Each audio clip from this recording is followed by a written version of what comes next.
Welcome to Ningaloo. So the headline is Ningaloo Eclipse. Please like, share, and subscribe my YouTube channel Learn and Grow with Brainer. તો first જોઈએ, નિગાલુ ગ્રહણ 20 April 2023 ના રોજ જોવા મળ્યું હતું.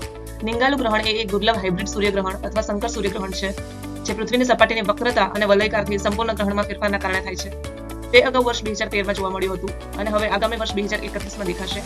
ઓસ્ટ્રેલિયા, તિમોર લેસ્ટે અને ઇન્ડોનેશિયા, પશ્ચિમ પાપુઆ અને પાપુઆમાં સૂર્યગ્રહણ જોવા મળ્યું હતું તથા આ જ સમયે દક્ષિણ પૂર્વ એશિયા, ઈસ્ટ ઇન્ડિઝ, ફિલિપાઇન્સ અને ન્યુઝીલેન્ડમાં આંશિક સૂર્યગ્રહણ જોવા મળ્યું.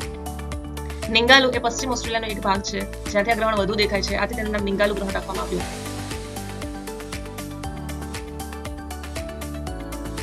સૂર્યગ્રહણ એક પ્રાકૃતિક ઘટના છે જેમાં સૂર્યનો પ્રકાશ અવરોધાય છે અને પૃથ્વી પર અંધારું છવાય છે.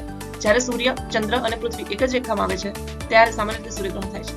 સંપૂર્ણ સૂર્યગ્રહણમાં સૂર્ય પૂરી રીતે ચંદ્ર વડે ઢંકાઈ જાય છે, જ્યારે ખગ્રાસ અને કોણીય ગ્રહણમાં સૂર્યનો માત્ર અમુક ભાગ જ દેખાય છે. જ્યારે ચંદ્ર પૃથ્વી અને સૂર્યની વચ્ચેથી પસાર થાય છે પરંતુ સંપૂર્ણ રીતે સંરેખિત થતો નથી, તેને આંશિક ગ્રહણ કહે છે. જ્યારે ચંદ્ર પૃથ્વીથી તેના સૌથી દૂરના બિંદુએ હોય ત્યારે વલયાકાર ગ્રહણ થાય છે. જ્યારે ગ્રહણ પૃથ્વીના કેટલાક સ્થળેથી પૂર્ણ અને અન્ય સ્થળોથી વલયાકાર હોય ત્યારે ચંદ્રના પડછાયાની તુલનામાં દર્શકની સ્થિતિને કારણે સંકર સૂર્યગ્રહણ થાય છે.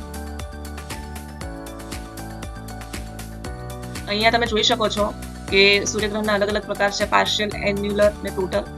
એટલે ખગ્રાસ, ખંડગ્રાસ કહી શકો અને ટોટલ કહી શકો તમે.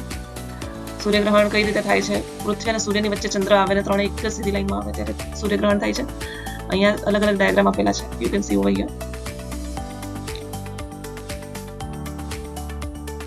તો પ્રેક્ટિસ પ્રશ્ન છે, તાજેતરમાં નિંગાલુ ગ્રહણ અથવા સંકર સૂર્યગ્રહણ જોવા મળ્યું હતું. નિંગાલુ પ્રદેશ પરથી આ ગ્રહણને નિંગાલુ નામ આપ્યું હતું. આ પ્રદેશ ક્યાં આવેલો છે?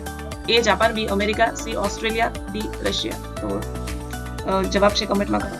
Thank you for watching my video and please do like, share and subscribe my YouTube channel.